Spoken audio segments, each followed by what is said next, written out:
السلام عليكم ورحمة الله وبركاته. إن الحمد لله نحمده ونستعينه ونستغفره ونعوذ بالله من شرور أنفسنا ومن سيئات أعمالنا. من يهده الله فلا مضل له ومن يضلل فلا هادي له. وأشهد أن لا إله إلا الله وحده لا شريك له وأشهد أن محمدا عبده ورسوله. يا أيها الذين آمنوا اتقوا الله حق تقاته ولا تموتن إلا وأنتم مسلمون. يا أيها الناس اتقوا ربكم الذي خلقكم من نفس واحدة وخلق منها زوجها وبث منهما رجالا كثيرا ونساء واتقوا الله الذي تساءلون به والأرحام إن الله كان عليكم رقيبا. يا أيها الذين آمنوا اتقوا الله وقولوا قولا سديدا يصلح لكم أعمالكم ويغفر لكم ذنوبكم ومن يطع الله ورسوله فقد فاز فوزا عظيما. أما بعد فأعوذ بالله من الشيطان الرجيم. بسم الله الرحمن الرحيم. يريدون ليطفئوا نور الله بأفواههم ويأبى الله إلا أن يتم نوره ولو كره الكافرون. رب اشرح لي صدري ويسر لي أمري واحلل عقدة من لساني يفقهوا قولي رب زدني علما آمين. حمد و ثنا کبریائی بڑائی تعریف توصیف سب کچھ اللہ رب العالمین کے لیے. اللہ کی رحمتیں و برکتیں نازل ہوں انبیاء کرام پر، خصوصاً آخری نبی جناب محمد رسول اللہ صلی اللہ علیہ وسلم پر، صحابہ کرام پر اور قیامت تک آنے والے مومنین پر.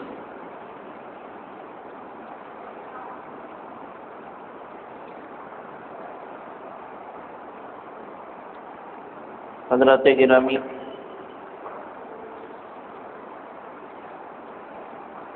جیسا کہ آپ نے سماعت فرمایا کہ آج کے درس کا عنوان ہے مکہ سے باہر اسلام کی کرنیں.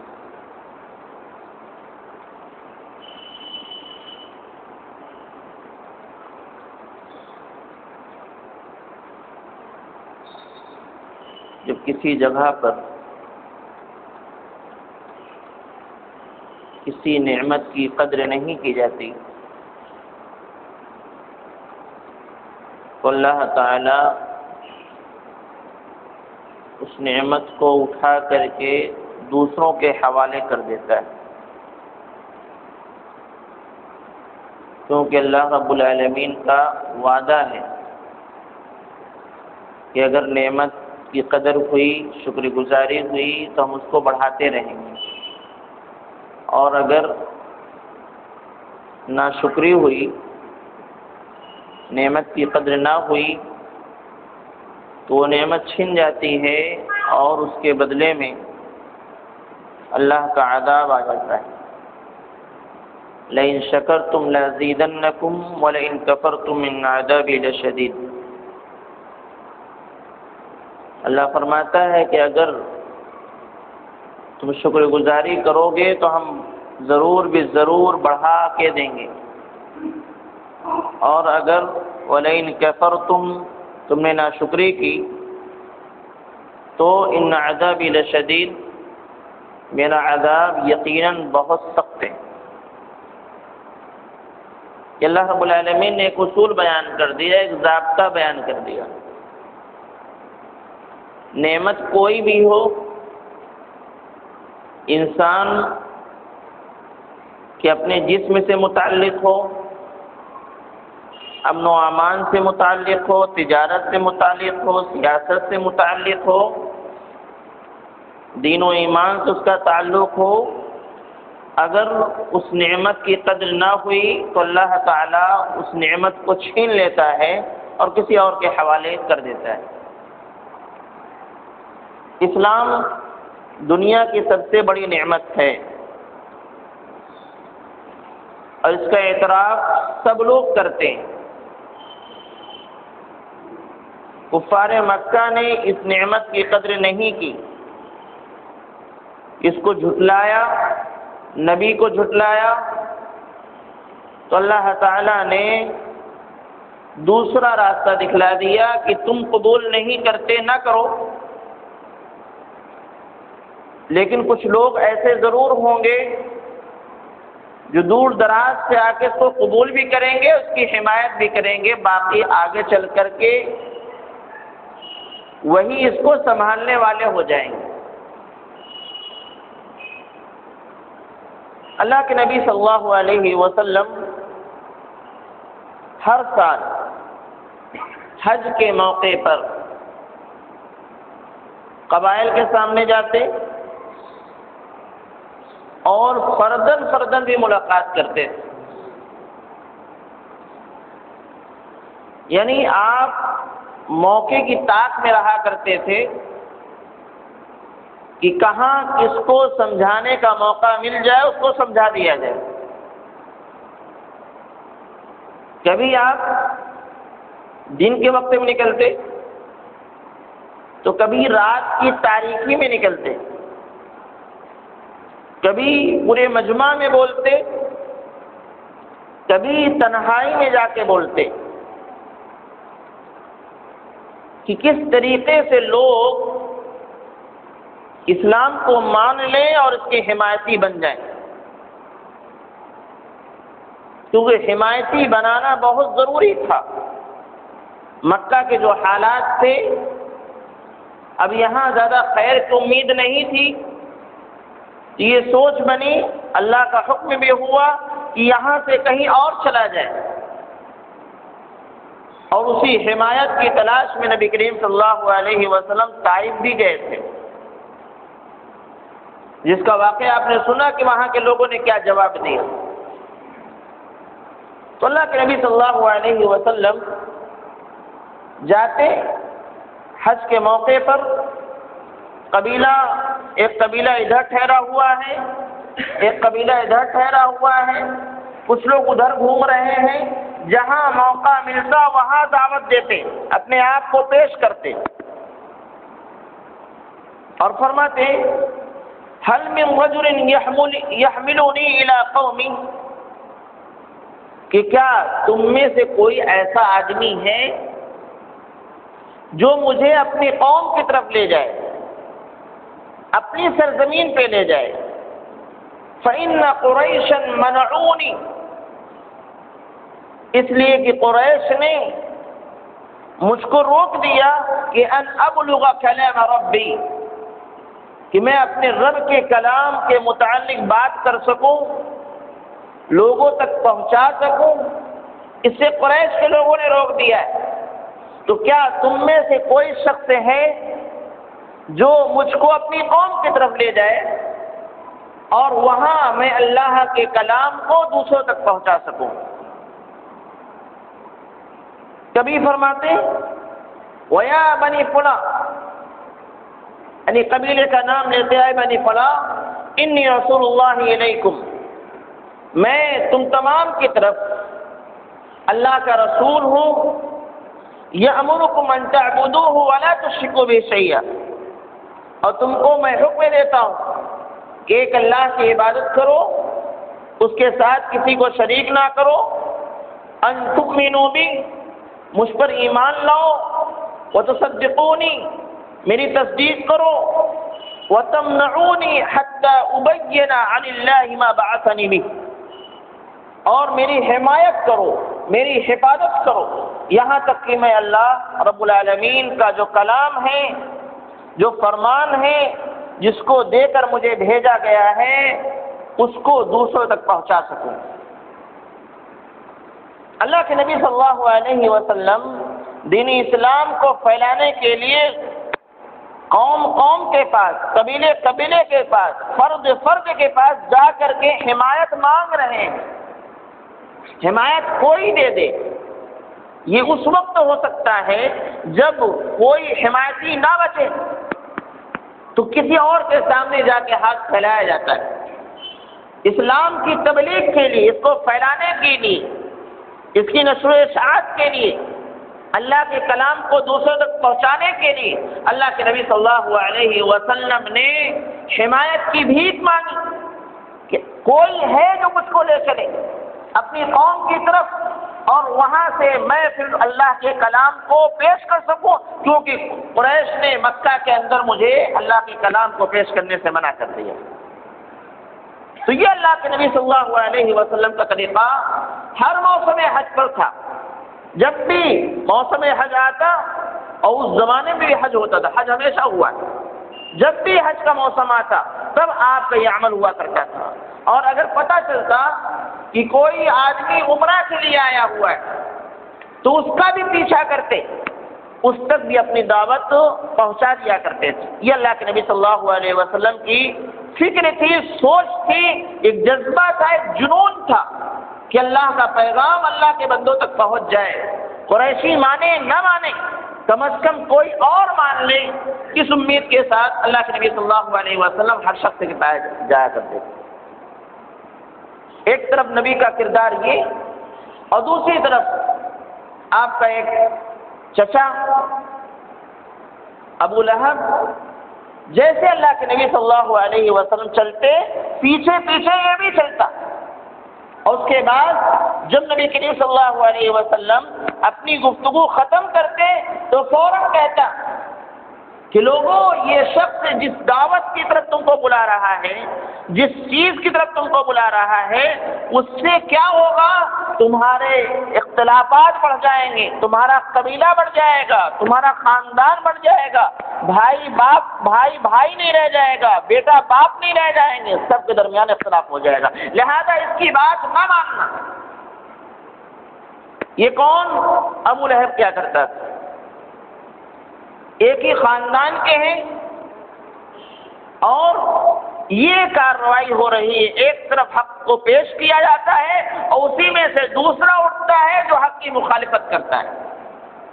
اور یاد رکھیے گا، کبھی بھی کوئی شخص صحیح بات لے کے اٹھے، صحیح بات کی تلقین کرے، چاہے جو بھی صحیح بات، سچائی کوئی بھی ہے، نماز کی دعوت دینے والا ہو، توحید کی دعوت دینے والا ہو، اتباع سنت کی دعوت دینے والا ہو، یا کوئی اور کار خیر کی دعوت دینے والا ہو، تو اس کے قوم ہی سے، اس کے خاندان ہی سے، اس کے گھرانے ہی سے کوئی اٹھتا ہے جو اس کی مخالفت کرتا ہے۔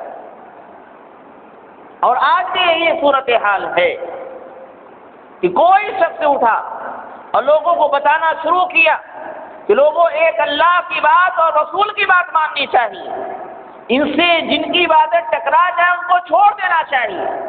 اگر یہ دعوت لے کے کوئی اٹھتا ہے تو خود اس کے گھر کے افراد کھڑے ہو کے اس کا مقابلہ کرتے ہیں، اس کے ساتھ ظلم و ستم کا رویہ اپناتے ہیں، بس اوقات گھروں سے باہر کر دیا جاتا ہے۔ تو یہ تو ہمیشہ سے رہا، اس سے گھبرانے کی ضرورت نہیں۔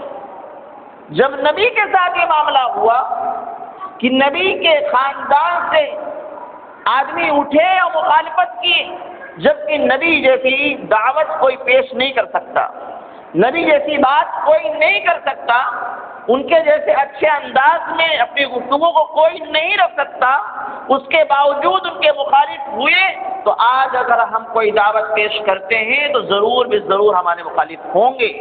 جب نبی کو لوگوں نے نہیں چھوڑا مخالفت میں، تو ہم اور آپ کی کیا حیثیت ہے؟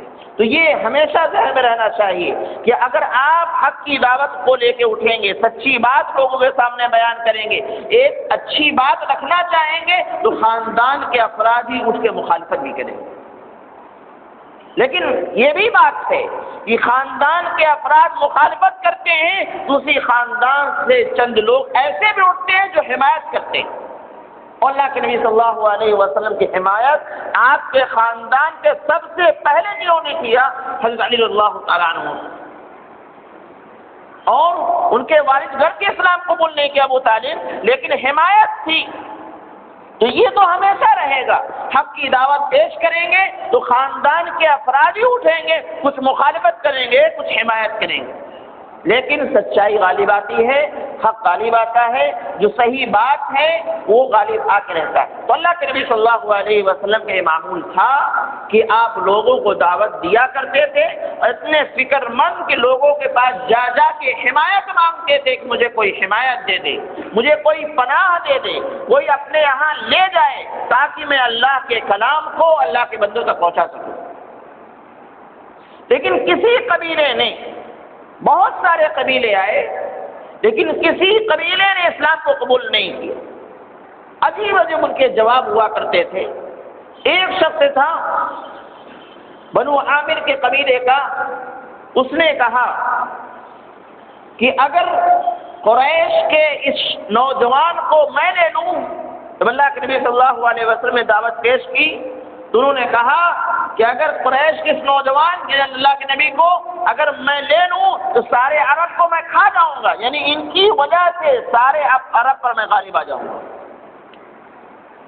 لیکن ایک بات اس نے کہی کہ ذرا یہ بتائیے کہ آج آپ کی ہم حمایت کریں، آپ کو اپنے پناہ میں رکھیں، آپ کی ہم حفاظت کریں، قریشیوں سے لڑیں، آپ کے دشمنوں سے لڑیں، آپ کو اللہ رب العالمین غلبہ دے دے، تو اس کے بعد آپ کے انتقال کے بعد حکومت کس کے ہاتھ میں ہوگی؟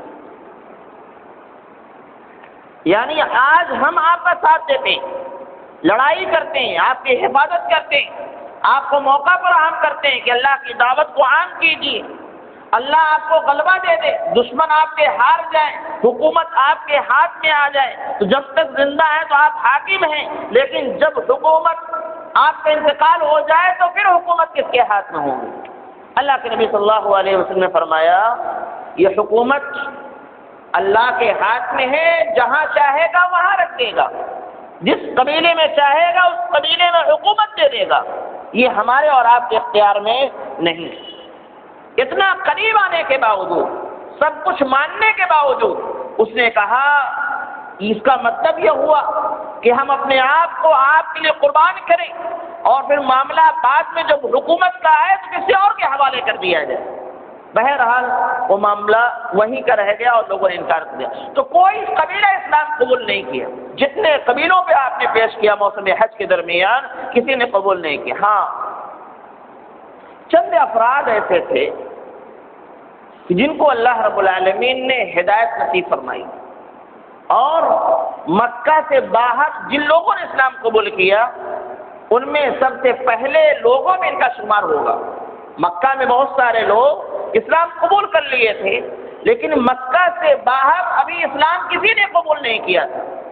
لیکن اسی طریقے کے تبلیغ میں سن 11 ہجری میں، سن 11 نبوت میں، جس وقت ابو طالب کا انتقال ہو چکا تھا اور اسی طریقے سے حضرت خدیجہ کا انتقال ہو گیا تھا، ان تمام کے انتقال کے بعد، طائف سے واپسی کے بعد، اللہ کے نبی صلی اللہ علیہ وسلم کے ہاتھ پر چند ایسے نوجوان اٹھے جو مکہ کے نہیں تھے، مکہ کے باہر کے تھے، لیکن انہوں نے اسلام قبول کیے۔ ایک نام آتا ہے اس دور میں، ایک شخص تھے سوید بن صامت، یہ مدینہ کے رہنے والے اور بہت ہی علم رکھنے والے، بہت بڑے شاعر، حسب و نسب کے متعلق بہت ساری جانکاری رکھنے والے، یعنی ہر اعتبار سے مکمل نظر آتے تھے۔ یعنی جیسا ایک معاشرے میں ایک بہترین شخص ہونا چاہیے ویسے یہ تھے۔ ان کی قوم نے ان کا لقب دے دیا تھا کامل، یعنی ہر چیز میں کامل نظر آتے۔ ان کا معاملہ ہے کہ یہ وہ آئے، اللہ کے نبی صلی اللہ علیہ مکہ آئے، اور جیسا کہ میں نے بتایا کہ حج اور عمرہ کے لیے مکہ میں لوگ آتے ہی آتے تھے، چنانچہ وہ حج یا عمرہ کے لیے آئے، اللہ کے نبی صلی اللہ علیہ وسلم موقع کی طاق میں رہا کرتے تھے، کہاں کوئی ملے فوراً اس سے ملاقات کرتے۔ چنانچہ اللہ کے نبی صلی اللہ علیہ وسلم نے ان پر پیش کیا، اپنی دعوت پیش کی، اسلام پیش کیا، تو انہوں نے کہا پڑھے لکھے تھے اور عقل و خرد رکھتے تھے، اسی طرح شاعری ان کے یہاں تھی، کلام ان کے پاس تھا، گفتگو کیسے کرنا چاہیے اس کا ان کے پاس طریقہ تھا، سامنے والے کیسی گفتگو کرتا اس کو سمجھنے کا طریقہ ان کے پاس تھا۔ چنانچہ کہا آپ جیسی بات تو میں بھی اپنے ساتھ رکھتا ہوں، آپ جو دعوت دے رہے ہیں سچ بولو، جھوٹ نہ بولو، یہ کرو وہ کرو، ایک اللہ کی عبادت کرو، شرک نہ کرو، اس جیسی چیز میرے پاس بھی ہے۔ اللہ کے نبی صلی اللہ علیہ وسلم نے فرمایا کیا ہے تمہارے پاس؟ انہوں نے فرمایا کہ میرے پاس حکمت لقمان ہے۔ لقمان علیہ الصلوۃ والسلام کی حکمت قرآن حکیم میں سورہ لقمان میں تذکرہ کیا گیا اس میں یہ کہ شرک نہ کرو، ایک اللہ کی عبادت کرو، شرک سب سے بڑا گناہ ہے، ظلم ہے، اور اسی طریقے سے والدین کی خدمت کرو، ان کو اف تک نہ کہو، اور اسی طریقے سے آگے چل کر کے ایک عقیدہ بیان کیا گیا کہ آدمی چاہے جہاں چھپ کے گناہ کر لے اللہ کی پکڑ سے وہ بچ نہیں سکتا۔ نماز کو قائم کرو، امر بالمعروف و نہی عن المنکر کرو، اس راستے میں جو معاملہ ہے پریشانی ہے اس کو برداشت کرو، تکبر نہ کرو۔ یہ لقمان علیہ السلام کی حکمت تھی۔ تو انہوں نے کہا کہ آپ کی جو دعوت ہے یہی چیز تو میرے پاس بھی ہے۔ اللہ کے نبی صلی اللہ علیہ وسلم نے پوچھا کیا؟ کہا میرے پاس حکمت لقمان ہے، اور حکمت لقمان نے پڑھا۔ اللہ کے نبی صلی اللہ علیہ وسلم نے کہا کلام اچھا ہے، آپ کے پاس جو چیز ہے وہ اچھی ہے۔ تو اللہ کے نبی صلی اللہ علیہ وسلم فرمایا لیکن جو چیز میں پیش کرتا ہوں وہ اس سے بھی بہتر ہے۔ کہا وہ کیا؟ اللہ کے نبی صلی اللہ علیہ وسلم نے قرآن پڑھنا شروع کر دیا۔ انہوں نے قرآن سنا، فوراً اسلام قبول کیا اور کہا یقیناً یہ ہمارے کلام سے ہمارے پاس جو حکمت ہے اس سے کہیں بہتر چیز ہے، اور اس کے بعد اسلام قبول کر لیا۔ یہ پہلے شخص ہیں جو مکہ سے باہر کے ہونے کے باوجود انہوں نے اسلام قبول کیا اور واپس مدینہ گئے، یثرب گئے، اور اس کے بعد اس دوران اوس اور خزرج، دو قبیلہ مدینہ کے اندر، اوس اور خزرج، ان دونوں کے درمیان ہمیشہ لڑائیاں ہوا کرتی تھی، برسوں سے لڑائیاں تھیں۔ تو ایک لڑائی کے درمیان جنگ بعاث، ایک بڑی لڑائی تھی ان کے درمیان، اسی لڑائی میں ان کا قتل ہوا۔ تو یہ پہلے مسلمان تھے جنہوں نے مکہ سے باہر ہوتے ہوئے بھی اسلام کو قبول کیا۔ اللہ نے ہدایت دی، نتیجہ کہاں سے ملا؟ وہی دعوت جو اللہ کے نبی صلی اللہ علیہ وسلم طریقہ اپنائے ہوئے تھے کہ کوئی بھی مکہ میں اجنبی آئے اس سے ملاقات کی جائے، اس کے سامنے اپنی دعوت کو پیش کر دی جائے، اور یہ ہونا چاہیے۔ اگر آپ کا سچائی ہے اس کو دبا کے نہ بیٹھو، کہیں موقع ملتا ہے اس کو پیش کر دو، انجام کے ذمہ دار ہم نہیں، مانے نہ مانے اس کا جواب کیا ہوگا اس کی ہمیں فکر نہیں، یہ تمام کام اللہ کے سپرد کیجئے کہ وہ ہدایت اس کو دے گا کہ نہیں دے گا، وہ اللہ رب العالمین بہتر جانتا ہے۔ ایک دوسرے شخص سے عیاص بن معاذ، یہ بھی یثرب ہی کے یعنی مدینہ، اس زمانے میں مدینہ کا نام مدینہ نہیں تھا، یثرب تھا، یہ بھی وہیں کے تھے۔ ان لوگوں نے جیسا کہ میں تذکرہ کیا کہ اوس اور خزرج کے درمیان ہمیشہ لڑائیاں ہوتی رہتی تھی، تو یہ اوس کے لوگ تھوڑا کمزور پڑ رہے تھے، اس کے لیے یہ مکہ آئے اور چاہ رہے تھے کہ قریشی ہماری حمایت کر دیں۔ چنانچہ عیاص بن معاذ اسی وفد کے ساتھ جو قریشیوں کو اپنا حمایتی بنانے، اپنا حلیف بنانے آیا تھا، اسی میں یہ بھی آئے تھے۔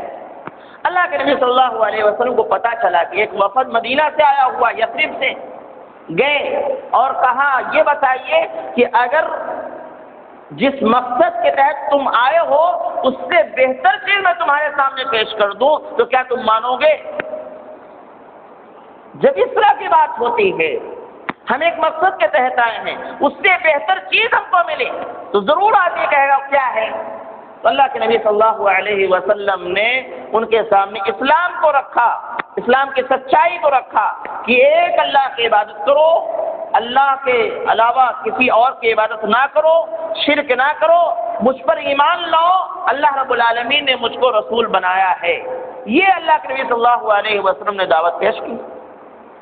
اسی میں سے عیاص بن معاذ رضی اللہ تعالیٰ عنہ تھے، انہوں نے کہا اے قوم کے لوگوں، بات سچی ہے، جس مقصد کے تحت ہم آئے ہیں اس مقصد سے بہتر چیز یہ ہے، اگر ان کو ہم اپنے یہاں لے گئے تو آگے چل کر جو ہماری جنگ ہے وہ ختم ہو سکتی۔ جس جنگ میں جیتنے کے لیے ہم آئے ہوئے ہیں قریشیوں کی حمایت لینے کے لیے، اگر ان کی بات کو مانتے ہیں، ایک اللہ کی عبادت کرتے ہیں، شرک نہیں کرتے، ان پر ایمان لاتے ہیں تو اس کی وجہ سے وہ جنگ ختم ہو سکتی۔ لیکن اسی میں سے ایک بدبخت تھا، اس نے اتنی مٹی اٹھائی، ان کے یہاں جیسا طریقہ تھا، مٹی اٹھائی ان کے منہ پہ مارا، کہا ہم جس مقصد کے تحت آئے ہیں ہمیں اس کی فکر ہونی چاہیے، اس کی نہیں ہونی چاہیے۔ چنانچہ بات وہیں رہ گئی، یہ لوگ مکہ مدینہ یثرب واپس چلے گئے، لیکن ان کا جب آخری وقت آیا ایاس بن معاذ کا، تو جو لوگ موجود تھے انہوں نے بتلایا کہ یہ اس وقت اپنی زبان سے تسبیح تہلیل کے کلمات ادا کر رہے تھے، سبحان اللہ الحمدللہ کے کلمات اپنی زبان سے ادا کر رہے تھے۔ تو اسی لیے اکثر لوگوں کا خیال یہ ہے کہ یہ اسلام کی حالت میں ان کا انتقال ہوا، کیونکہ انہوں نے انکار نہیں کیا، نبی نے دعوت پیش کی، انہوں نے اس کی حمایت کی، گرچہ مخالفین کی وجہ سے خاموش ہو گئے، اور آخری موقع پر ان کی زبان سے تسبیح و تحلیل جاری تھی، اور اس بنیاد پر اکثر لوگوں کا کہنا ہے کہ ان کی موت اسلام پر ہوئی ہے، گرچہ ابھی تک نبی کریم صلی اللہ علیہ وسلم ہجرت کر کے مدینہ نہیں گئے تھے۔ یہ دوسرے فرد تھے جن کے ساتھ یہ معاملہ ہوا اور انہوں نے اسلام قبول کی۔ ایک تیسرے شخص ابو ذر غفاری اللہ تعالی عنہ، غفاری اور غفاری دونوں پڑھ سکتے، غفاری، ان کا معاملہ عجیب و غریب ہے۔ یہ مدینہ کے یثرب کے تو نہیں تھے، یثرب کے علاقے تھوڑا دور کے ایک بستی تھی، وہاں کے رہنے والے تھے، اور باقاعدہ ان کا جو ہے وہاں تھوڑی بہت حکومت بھی سردار تھی۔ انہی لوگوں سے جو لوگ اسلام قبول کر کے گئے تھے، سوید بن صامت وغیرہ، ان سے انہوں نے تھوڑا اسلام کے بارے میں سنا کہ وہاں ایک نبی ہے جو اپنے آپ کو نبی کہتے ہیں اور یہ دعوت دیتے ہیں۔ انہوں نے اپنے بھائی کو بھیجا، جاؤ حقیقت حال پتہ کر کے آؤ کہ کیا معاملہ ہے، وہ نبی کون ہیں، ان کی دعوت کیا ہے، مقصد کیا ہے، وہ تمام معلوم کر کے آؤ۔ چنانچہ ان کے بھائی آتے ہیں، اور آنے کے بعد اللہ کے نبی صلی اللہ علیہ وسلم کے متعلق حالات کا جائزہ لیتے ہیں مکہ کے اندر، اور پھر جا کر کے اپنے بھائی ابو ذر غفاری اللہ تعالی عنہ کو خبر دیتے ہیں کہ ایسی ایسی بات۔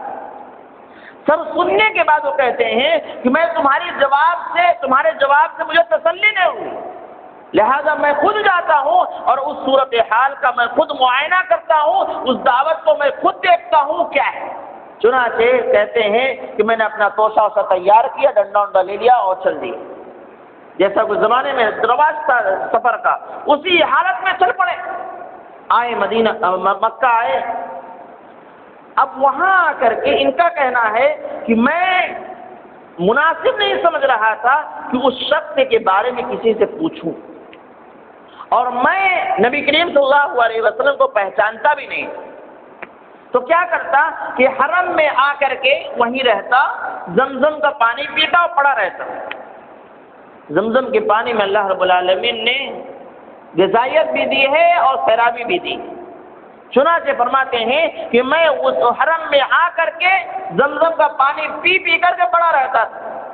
ایک دن حضرت علی اللہ تعالی عنہ وہیں سے گزرے تو دیکھا کہ ایک اجنبی آدمی، تو انہوں نے کہا آپ اجنبی لے گئے ہو؟ کہا ہاں۔ کہ پھر آئیے ہمارے گھر، لے گئے اپنے گھر اور کھانا وانا کھلایا، رات میں رکھے، اس کے بعد صبح پھر حرم آ گئے، اور حضرت علی اپنے کام میں، انہوں نے کچھ پوچھا نہیں، انہوں نے کچھ جواب نہیں دیا، انہوں نے اپنا مقصد بتایا نہیں کہ کیوں میں آیا ہوں۔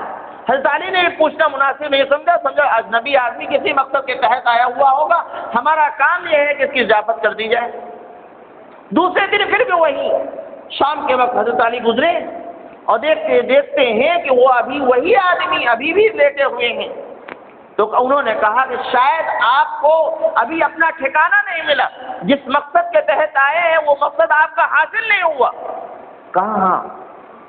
کہا پھر آئیے ہمارے ساتھ۔ راستے میں چلنے لگے، پوچھا مقصد کیا ہے؟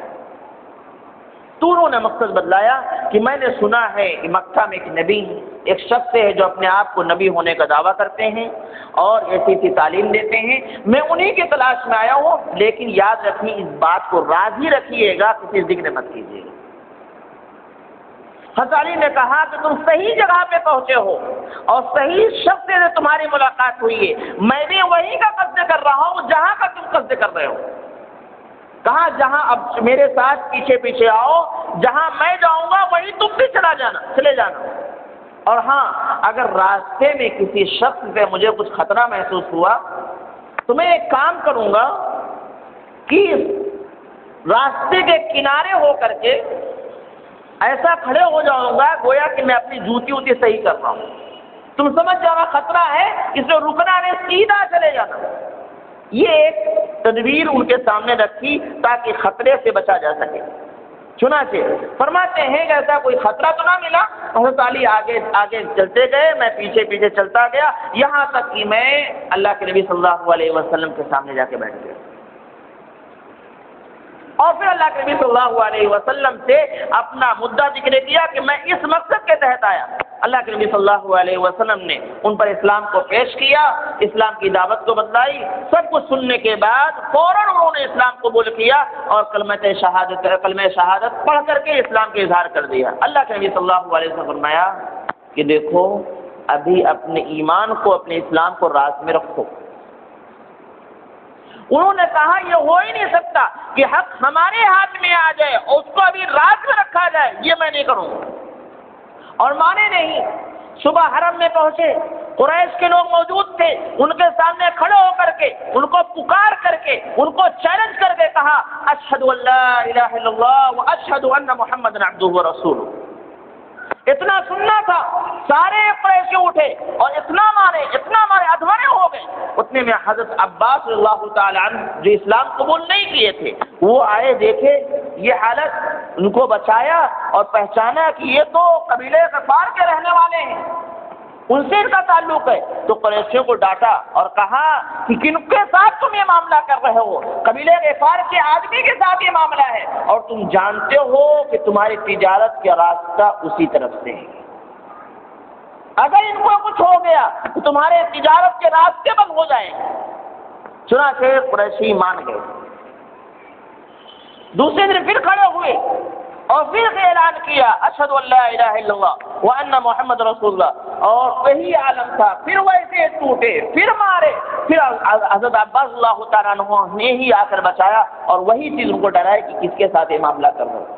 تو بہرحال یہ تیسرے شخص تھے جو یثرب کے قریب کے تھے، یثرب کے نہیں تھے لیکن یثرب کے قریب کے تھے، جنہوں نے اسلام قبول کیا اور جا کر کے یہی دعوت اپنے قبیلے میں، اپنے خاندان میں پھیلانا شروع کر دیا۔ اللہ کے نبی صلی اللہ علیہ وسلم کے ہجرت کرنے سے پہلے ہی مدینہ کے گھر گھر میں، یثرب کے گھر گھر میں اسلام کی دعوت پہنچ چکی تھی، لوگ اسلام کے بارے میں تھوڑا بہت سن چکے تھے۔ اس کے علاوہ ایک اور صحابی رسول جو بہت ہی قادر الکلام، بہت بڑے شاعر، بہت ہی عقل و خرد رکھنے والے، ان کا معاملہ وہ بھی طفیل بن عمر الدوسی، یہ یمن کے قریب کے تھے، یمن کے قریب ایک بستی تھی، یہاں ان کی حکومت تھی، یہ سردار تھے۔ چنانچہ عمرہ کی نیت سے یہ مکہ آتے ہیں۔ جب یہ مکہ آتے ہیں تو قریشی لوگ آگے بڑھ کے ان کا استقبال کرتے ہیں، کیوں سردار تھے، استقبال کرتے ہیں، ضیافت کرتے ہیں، اور ساتھ ہی ساتھ یہ سمجھاتے جاتے ہیں کہ دیکھو ایک آدمی ہمارے درمیان ہے، اس کی بات اتنی خطرناک ہے کہ اس کی بات سے بھائی بھائی کا نہیں رہ جاتا، بیٹا باپ کا نہیں رہ جاتا، باپ بیٹے کا نہیں رہ جاتا، ماں بیٹا کا تعلق ختم ہو جاتا ہے۔ تو لہذا اس کی بات نہ سننا، نہ اس سے گفتگو کرنا، ورنہ جس مصیبت میں ہم پڑے ہیں کہیں آپ بھی اس مصیبت میں نہ پڑ جائیں۔ ان کا خود واقعہ ہے، صحیح مسلم کی روایت ہے، فرماتے اتنا مجھ کو بھرا گیا، اتنا پروپیگنڈا کیا گیا، اتنا مجھ کو پھیرنے کی کوشش کی کہ میں بالکل ان کی باتوں میں آ گیا، یہاں تک کہ میں جب نکلتا تھا دن کے وقت مکہ کی گلیوں میں نکلتا، حرم آتا تو اپنے کان میں دل ٹھوس لیتا تھا۔ کتنی خطرناک بات ہے، اس شخص کی اتنی خطرناک بات ہے کہ اس کی بات سن کر کے یہ حالات ہو جاتے، تو اس سے بچانے کے لیے ٹھیک ہے میں نہیں سننے کی کوشش کروں گا، میں دور بھاگتا رہوں گا، لیکن کہیں آواز پڑ نہ جائے، کان میں رول ڈال دیے۔ اسی حالت میں آ کے طواف واف کیا کرتے تھے۔ ایک دن کے دن میں یہ خیال آیا کہ آخر میں بھی تو شاعر ہوں، مجھے بھی کلام کرنا آتا ہے، مجھے بھی زبان آتی ہے، میں پرکھ سکتا ہوں کہ وہ کلام کیا ہے، اس میں سچائی ہے یا نہیں ہے۔ اگر سچائی ہوگی تو عقل اور دانش کا تقاضا یہ ہے کہ اس کو قبول کر لیا جائے.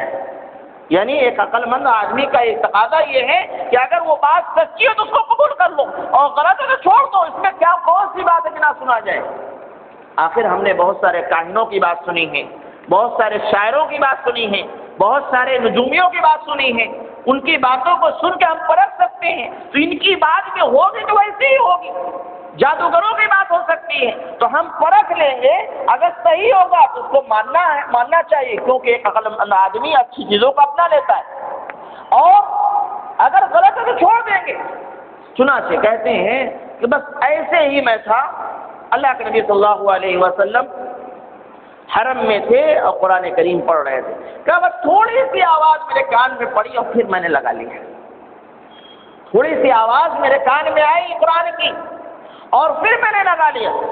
بس کہتے ہیں کہ اللہ کو ہدایت دینی مقصود تھی, اللہ کو سنانا مقصود تھا, اللہ کو بہترین کلام سنانا مقصود تھا, لہذا اتنی کان میں آواز پڑھنا تھا. بس دل میں آیا کہ اب نکالو اور سنو. چنانچہ وہ سنتے ہیں اور پھر اللہ کے نبی صلی اللہ علیہ وسلم کے پاس جاتے ہیں اور کہتے ہیں کہ یہ ایسا کلام ہے, یہ ایسی زبان ہے, یہ ایسا قرآن ہے کہ میں نے بہت سارے شاعروں کو سنا ہے, ایک سے ایک اعلیٰ قسم کی ان کی زبان تھی اس کو سنا ہے, بہت سارے کاہنوں کو میں نے سنا ہے, اسی طریقے بہت سارے جادوگروں کو سنا ہے, لیکن جو بات جو مٹھاس اس میں ہے, جو گہرائی اس میں ان میں نہیں. چنانچہ جو شخص اپنے کان میں روئی ٹھونس کے چل رہا تھا, آج حالت یہ ہو گئی کہ اسلام کو پکارنے والا, اسلام کی طرف بلانے والا ہو گیا. اور اللہ کے نبی صلی اللہ علیہ وسلم نے ان کو فرمایا کہ اپنے قوم میں واپس جاؤ, یمن کی طرف واپس جائیے اور اس پیغام کو لوگوں میں عام کیجیے. انہوں نے اللہ کے نبی صلی اللہ علیہ وسلم فرمایا کہ آپ میرے لیے دعا کیجیے کہ اللہ مجھ کو کچھ نشانی دے دے. چنانچہ اللہ کے نبی صلی اللہ علیہ وسلم نے دعا فرمائی. ان کو ایک نشانی اللہ رب العالمین نے دی, ان کا چہرہ بہت زیادہ چمکدار ہو گیا. چنانچہ یہ گئے اور جا کر کے وہاں جا کر طفیل بن عمرو الدوسی وہاں جا کر کے یہ دعوت و تبلیغ کا کام کرنا شروع کر دیے. شروع میں مخالفت ہوئی, پھر ان کے بھائی نے, ان کے بیٹے نے, ان لوگوں نے اسلام قبول کیا. اور جب نبی کریم صلی اللہ علیہ وسلم ہجرت کر کے مدینہ پہنچے اور مدینہ میں 6 سال گزر گیا, تقریباً جنگ خیبر کا واقعہ تھا, اس موقع پر یہ ہجرت کر کے آئے تو ان کے ساتھ تقریباً 70 یا 80 آدمی تھے جو مسلمان ہو کر ہجرت کر کے آ رہے تھے. اللہ رب العالمین کیسے کیسے اپنی دعوت کو عام کرتا ہے. مکہ کے لوگوں نے اس نعمت کو ٹھکرایا تھا, اللہ رب العالمین نے ان سے اس نعمت کو چھین کر کے کسی اور کے حوالے کیا جو اس کی حفاظت کرنے والے تھے, جس کو اس کی قدر کرنے والے تھے, اور چنانچہ وہی معاملہ ہوا کہ بڑھتا چلا گیا.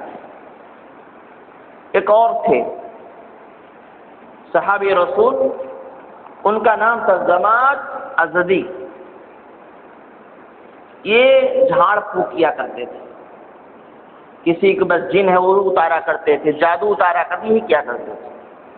یہ مکہ میں آئے حج عمرہ کی نیت سے, تو لوگوں نے ان کو پڑھایا, سمجھایا کہ دیکھو اس شہر میں ایسا ایسا آدمی وہ جادو کر دیتا ہے, ایک ہے وہ پاگل ہے, مجنوں ہے, دیوانہ ہے, اس پر پاگل پن سوار رہتا ہے. چنانچہ انہوں نے کہا کہ میرے پاس ایک علم ہے جس سے میں جادو, جن, پاگل پن, ان تمام چیزوں کا علاج کرتا ہوں. تو چلو اس آدمی کے پاس چلتے ہیں جس کو لوگ پاگل کہتے ہیں, جس کو لوگ جو ہے مجنون و دیوانہ کہتے ہیں. چلو چلتے ہیں, اس کا علاج کرتے ہیں, ہو سکتا ہے میرے ہی ہاتھ اس کو شفا مل جائے. چنانچہ اللہ کے نبی صلی اللہ علیہ وسلم کے پاس جاتے ہیں اور اپنا پورا واقعہ دیکھ رہے, میں ایسا ایسا ہوں, میرے پاس علم ایسا ایسا ہے, اگر آپ کہیں تو میں آپ کا علاج کروں. اللہ کے نبی صلی اللہ علیہ وسلم نے ان کی بات سنی, سن کر کے اطمینان کے ساتھ کچھ جواب نہیں دیا, صرف یہ پڑھا الحمدللہ ان الحمدللہ نحمده ونستعینه من يضلل الله فلا مضل له ومن يضلل فلا هادي له واشهد ان لا اله الا الله وحده لا شريك له واشهد ان محمدا عبده ورسوله، کیا کہ یقیناً ہم تمام تعریف اللہ ہی کے لیے ہے، ہم اسی سے مدد طلب کرتے ہیں، ہم اسی کی حمد و ثنا بیان کرتے ہیں۔ جس کو اللہ ہدایت دے دے اس کو کوئی گمراہ کرنے والا نہیں، جس کو اللہ گمراہ کر دے اس کو کوئی ہدایت دینے والا نہیں۔ اشہد ان لا الہ الا اللہ، اور میں گواہی دیتا ہوں کہ اللہ کے علاوہ کوئی معبود نہیں، اس کا کوئی شریک نہیں، اور محمد صلی اللہ علیہ وسلم اللہ کے بندہ اور اس کے رسول۔ انہوں نے سوال کیا تھا کہ اگر آپ کہیں تو میں آپ کا علاج کروں۔ اللہ کے نبی صلی اللہ علیہ وسلم نے کوئی جواب نہیں دیا، بلکہ صرف اسی کو پڑھ دیا۔ اس کے بعد وہ کہتے ہیں ایک بار پھر پڑھیے تو۔ علاج کرنے آئے تھے، جھاڑ پھونک کرنے آئے تھے، پاگل پن جنون کو دور کرنے آئے تھے۔ اللہ کے نبی صلی اللہ علیہ وسلم نے ان کلمات کو پیش کیا تو کہتے ایک بار اور پڑھیے۔ اللہ کے نبی صلی اللہ علیہ وسلم نے انہی کلمات کو دوبارہ دہرا دیا۔ پھر کہتے ایک بار اور پڑھیے، پھر آپ نے دہرا دیا۔ سب کچھ سننے کے بعد کہتے ہیں کہ کلام تو میرے پاس بھی ہے، علم میرے پاس بھی ہے، میں بھی لوگوں کا علاج کرتا ہوں، لیکن جو معنویت اس کلام کے اندر ہے کسی اور کے اندر نہیں۔ پھر کہتے ہیں کہ آپ مجھ پر اسلام پیش کیجیے۔ اللہ کے نبی صلی اللہ علیہ وسلم اسلام پیش کرتے ہیں، قرآن سناتے ہیں، وہ اسلام قبول کر لیتے ہیں۔ آئے تھے علاج کرنے کے لیے، خود اللہ کے نبی نے ان کا علاج کر دیا۔ تو ایسے لوگوں سے گھبرانے کی ضرورت نہیں۔ بہت سارے لوگ ہوں گے جو آپ کو سمجھانے آئیں گے، آپ کے بارے میں سنیں گے کہ یہ دعوت حقہ کو قبول کر چکے، تو آپ کو سمجھانے آئیں گے، بتانے آئیں گے، اور بڑی خیر خواہی کے ساتھ آئیں گے، بڑی ہمت و حوصلہ کے ساتھ آئیں گے، بڑی امیدیں لے کر کے آئیں گے۔ اپنے علم پر ان کو یقین ہوگا، اپنی گفتگو پر ان کو کمال ہوگا، یہ سوچ کر آئیں گے کہ ہم منوا لیں گے۔ لیکن بہت ہوتا ہے ایسا کہ جس کو منوانے کے لیے آتے ہیں وہ خود ان سے منوا لیتا ہے، لیکن حکمت کے ساتھ۔ یہ واقعہ ہمیشہ یاد رکھیے، اللہ کے نبی صلی اللہ علیہ وسلم نے ان کو برا بھلا نہیں کہا، ان کے کلام کو کچھ نہیں کہا، وہ تمام چیزیں اپنی جگہ، اپنی دعوت بڑے ہی اطمینان کے ساتھ، سنجیدگی کے ساتھ، متانت کے ساتھ پیش کر دیا، اور کام ہو گیا۔ تو اگر کوئی ایسا آئے ہم کو سمجھانے کے لیے کہ ہم قرآن و سنت پہ کیوں چلتے ہیں، اس میں یہ خرابی، تمام باتیں ان کی سنی جائے، اور سننے کے بعد اپنی بات رکھ دے، بھائی اگر اس میں کچھ غلطی ہے تو ہمیں بتا دیا جائے، اگر اس میں کچھ غلط ہے تو بتا دیا جائے، میں اپنی اصلاح کرنے کو تیار ہوں۔ اور یہ اللہ کا شکر ہے، اس کا احسان ہے کہ کتاب و سنت کے اندر کوئی کمی نکالنے والا کتنا بھی بڑا عالم ہو، کتنا بھی بڑا علامہ ہو، اگر منہج کتاب و سنت کو کوئی بھی چیلنج کرتا ہے، اللہ کا شکر ہے یہ منہج ایسا ہے جو بالکل اپنی بات کو منوا لیا کرتا ہے۔ یہ ہمیشہ یاد رکھیے۔ تو ان تمام واقعات کو سامنے رکھیے کہ اللہ رب العالمین کس کس طریقے سے اپنے اسلام کو پھیلاتا ہے، اپنے دین کی حفاظت کرتا ہے۔ ہم کریں نہ کریں اللہ رب العالمین خود اس کی حفاظت کرتا ہے، ہم پھیلائیں نہ پھیلائیں اللہ خود اس کو پھیلا دیا کرتا ہے۔ لہذا اللہ رب العالمین کے دین کو پھیلانے کے ہم جو ہے ہم کو مجبور نہیں کیا جائے گا، اور یہ کہ جو ہے اگر ہم نہ کریں تو اس سے اللہ کو کوئی نقصان نہیں ہونے والا ہے، اسلام کو کوئی نقصان نہیں ہونے والا ہے۔ اللہ رب العالمین جہاں تک پھیلانا وہاں تک پھیلائے گا۔ اگر ہم نے اس کا کام نہیں کیا تو ناقدری ہم نے کی ہے، اس کام کو اللہ غیروں سے کرا لے گا۔ ہم نے چھوڑ دیا، دعوت و تبلیغ ہم نے نہیں کی، اسلام کی دعوت کو ہم نے عام نہیں کیا، اس دعوت کی ہم نے قدر نہیں کی، تو اللہ رب العالمین ہم سے چھین کر کے کسی اور کے حوالے کر دے گا، اور وہاں سے کام ہونے لگے گا۔ اللہ کی دعوت رکنے والے نہیں، ہم اپنا نقصان کر سکتے ہیں، اسلام کا نقصان نہیں کر سکتے۔ اور ایک بات اور ہے، اسلام کو جتنا دباؤ اتنا ہی ابھرے گا۔ کان میں روئی ٹھونس کے آئے تھے کہ ہم ان کی بات کو نہیں سنیں گے، لیکن معاملہ یہ ہوا طفیل بن عمرو الدوسی کا، 1000 کان میں روئی ٹھسوائی گئی، 1000 پروپیگنڈا کیا گیا۔ ایک بات پہلے لے لو کہ آپ سچی دعوت لے کے نکلیں گے تو قوم کے لوگ دوسرے لوگ آپ کے خلاف پروپیگنڈا کہیں گے، ارے یہ گمراہ ہو چکا ہے، یہ غلط باتیں پیش کرتا ہے، یہ لوگوں کو بہکاتا ہے، یہ فرقہ واریت کرتا ہے، لوگوں کو بانٹتا ہے، یہ تمام چیزیں، یہ اختلاف کو پیدا کرتا ہے، اس طرح کے پروپیگنڈا کیے جائیں گے، جیسا کہ طفیل بن عمرو الدوسی کے ساتھ ہوا کہ جب وہ مکہ میں آئے، استقبال ہوا اور اسلام کے متعلق یہی پروپیگنڈا کیا گیا۔ یہ دعوت ایسی ہے جو اختلاف پیدا کر دیتی ہے، یہ گمراہ کر دیتی ہے، جدائی کرا دیتی ہے۔ یہ چیز پہلے بھی تھی اور آج بھی تھی، یہ بھی ہو سکتا ہے، لیکن اللہ جب اپنی دعوت کو عام کرنا چاہتا ہے تو اسباب فراہم کر دیتا ہے۔ وہ کان میں روئی ٹھوس کے آئے، لیکن اللہ نے ان کو بھی سنایا اور پھر یہی سننے کے بعد جا کر 70 کو اور لے کر کے آ گئے۔ میں سمجھتا ہوں کہ اگر مکہ کے لوگ ان کے ساتھ اتنی دلچسپی نہ رکھتے، اس معاملے میں اتنا ان کو نہ سمجھاتے، تو شاید یہ اللہ کے نبی صلی اللہ علیہ وسلم کے کلام پر کان نہ دھرتے۔ جب کسی چیز سے آپ زیادہ ناراض ہوگے تو ایسا نہ کرنا، ایسا نہ کرنا، تو آدمی سوچتا ہے آخر ہے کیا، اس کو ذرا دیکھا جائے۔ اگر ان کو اتنا نہ ڈرایا جاتا تو شاید کہ، باقی اللہ جانتا ہے، شاید کہ یہ اللہ کے نبی صلی اللہ علیہ وسلم کے کلام پر کان نہ دھرتے۔ آدمی ہیں، لیکن اتنا ڈرا دیا گیا کہ یہ مجبور ہو گئے کہ ذرا دیکھیں ہے کیا۔ یہ انسانی فطرت ہے، جس سے جتنا روکو اس کی طرف وہ لپکتا ہے۔ چنانچہ وہ روک رہے تھے، اللہ قریب کر دیا، اتنا قریب کر دیا، وہ ایک کو روک رہے تھے، یہ 70 کو لے کر کے آ گئے۔